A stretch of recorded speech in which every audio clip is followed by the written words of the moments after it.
Okay, so this is our domain and range notes. So basically, domain, we know that it's all X values, inputs. We read it like a book, right? Left to right, which basically means least to greatest, which is what we like to do in math a lot. We like to put the smallest number first and then go to the biggest. That hasn't changed. Range is all Y values, outputs, bottom to top, right? Y bottom, because that's where your smaller numbers are at. Top is where your greatest numbers are at. So remember Dixie Roadie, right? We saw it in a different video. D is domain, input, X values, independent variable. Roadie, range, output, dependent variable, and then all of your Y values. Okay, so we're going to start by describe the domain and range of the following relations using interval, inequality, or set notation. Okay, so we're going to do all three when possible. All right, so remember, domain is left to right, and it goes, range is bottom to top.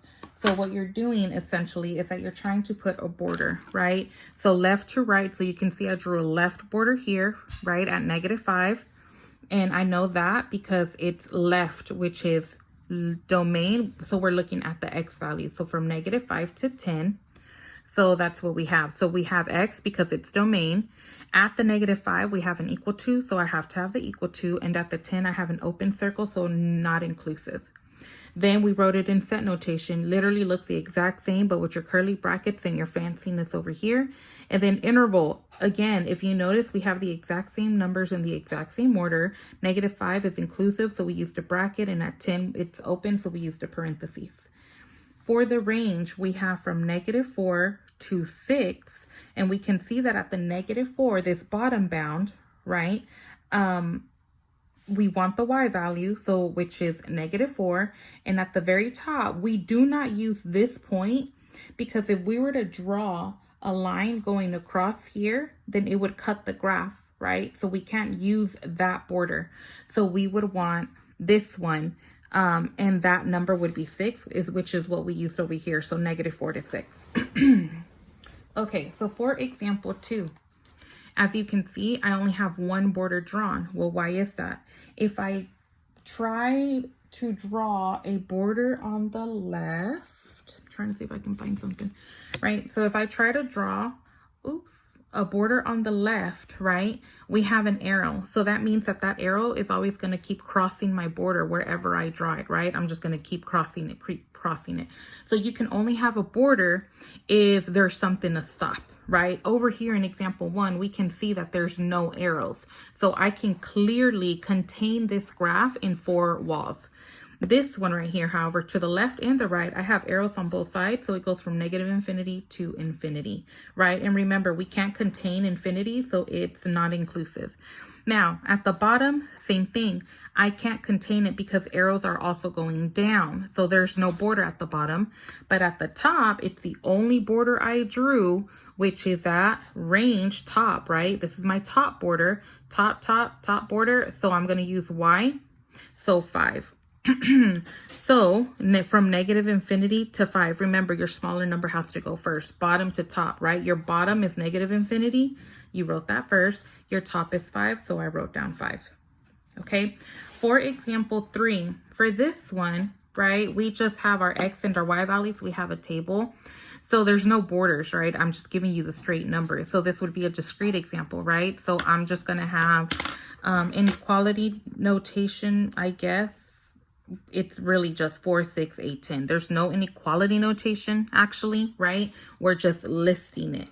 So because I can physically count how many numbers I have. And then for set notation, I mean, same thing. You just add the curly brackets.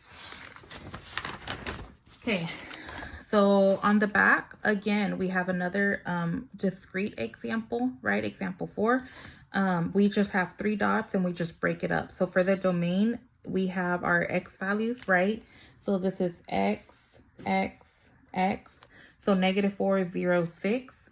And we can see that. And then for your range, right, we have Y, Y, Y. So we have 0, 3, and 6. Ta-da! All right, now for your last example, right, this one looks a little different. And that's because we have 2 continuous lines on the same graph, right? So we have two separate things on the same thing. So if we have on the same graph, so if we have two things, what symbol are we going to use to show that they're together? We're going to use the union symbol, right? To unionize them. So you're essentially doing two separate boxes if you can. So remember, your domain goes from left to right. Okay, so we're going to draw our left border first, and I can, because there's no arrows, there's nothing stopping me there, right? So my left border is going to be the X value, right? Because this is my left border, which is -7. So that's where that came from. And then on this line that we have here, the right border would be right about here, which would be, again, your X value, which would be -2.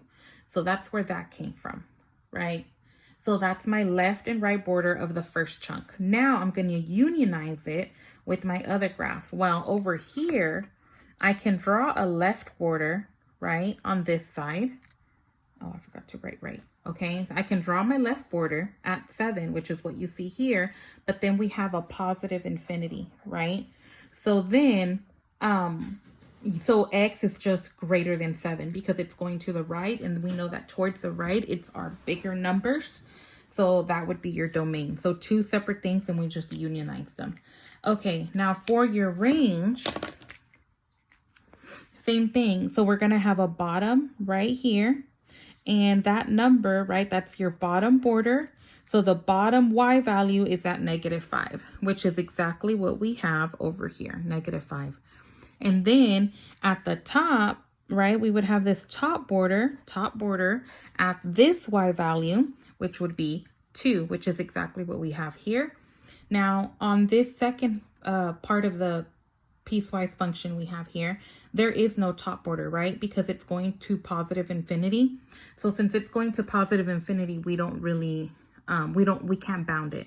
So, or we can't put a border there. So right here, we're going to have, right, interval notation -5 to 2, which is exactly what we have up here. And then 5 to infinity, because we know it's starting at 5.